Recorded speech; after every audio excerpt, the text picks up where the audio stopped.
반갑습니다. 오늘은 8월 4일 화요일입니다. 오늘의 본 말씀은 이사야 19장 1절부터 15절까지의 말씀입니다. 어제 이어서 애굽에 대한 심판의 말씀이 나옵니다. 어제는 굿수가 지도자로 있을 때의 그 이야기, 애굽에 대한 이야기였다면 오늘은 실제적인 그 애굽에 대한 이야기인데요.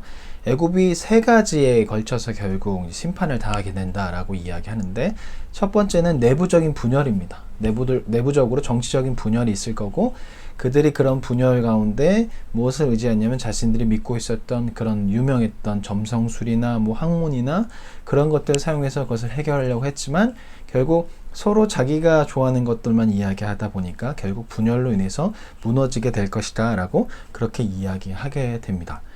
이집트는요, 지혜 문학적으로도 유명했고 건축술로도 유명했던 나라가 이집트였습니다. 당시의 고대 시대에서 아주 유명했던, 상당히 발전했던 도시가, 발전했던 나라가 이집트였습니다. 그런 이집트도 하나님의 심판을 받으면 결국 내부 분열이 일어날 것이고, 아무리 훌륭한 학문과 점성술과 여러 가지 것들이 있다 하더라도 결국 하나님께 심판을 받으면 그 모든 것이 다 소용없이 심판을 받을 수 없다라는 것을 이야기합니다. 그리고 5절부터 나오는 것은 자연재해로 인한 경제적인 파국이 일어나게 될 것이라는 것을 이야기합니다. 자연재해로 인한 파국, 경제적인 문제, 무엇이 떠오르십니까? 출애굽 때 모세의 10가지 재앙, 그것으로 인해서 애굽이 어려움을 당했습니다. 그거와 마찬가지 일이 벌어져서 결국 애굽은 어려움을 당하게 될 것이고 심판을 당하게 될 것이라는 것을 이야기합니다. 여기서 중요한 것은 이 글을 읽는 사람이 누구인가 하는 것이죠. 이 글, 10가지 재앙에 대한 그 글을, 10가지 나라에 대한 그 하나님의 심판의 글을 이 당사자가 먼저 읽는 것이 아니라 이 글을 남유다 사람들이 먼저 읽고 남유다 사람들이 먼저 듣게 되는 것입니다. 그렇다면 이것을 듣게 되는 주 대상은 남유다 사람이라는 것이죠.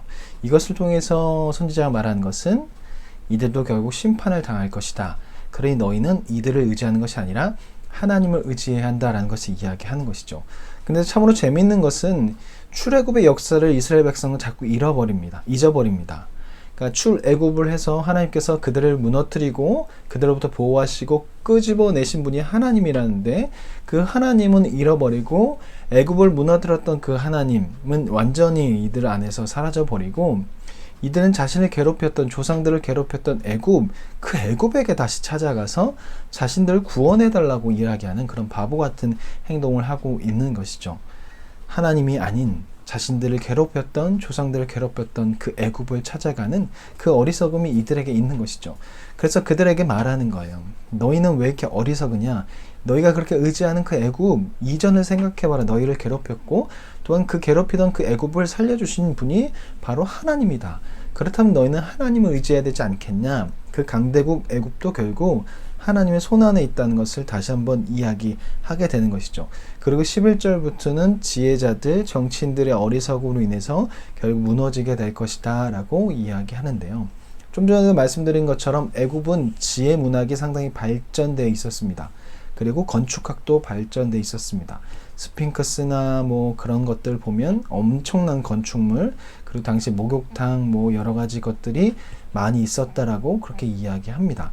또한 지혜 문학이 발전해서 잠언 같은 경우도 지혜 문학, 이집트의 지혜 문학과 겹치는 부분이 상당히 많이 있다라고도 이야기합니다. 그 정도로 이집트는 지혜 문학이 발전했습니다. 하지만 그렇다 하더라도 이런 것들이 하나님 안에, 심판 안에 있을 때 다 소용이 없게 되고, 결국 이들은 자신들의 것을 자랑하다가 결국 정치적인 어리석음으로 인해서 무너지게 될 것이라는 것을 이야기합니다. 그럼에도 불구하고 이 애굽은 끝까지 반성하지 못하고 돌이키지 못했습니다. 자신의 운명을 하나님께 맡기지 않았습니다. 자신이 지금 어떤 상태인지 알지 못했습니다. 결국 그 결과 무너지게 되었습니다. 이 글을 듣는 남유다도 마찬가지입니다. 자신이 어떤 삶을 살고 있는지, 어떤 존재인지 알지 못했습니다.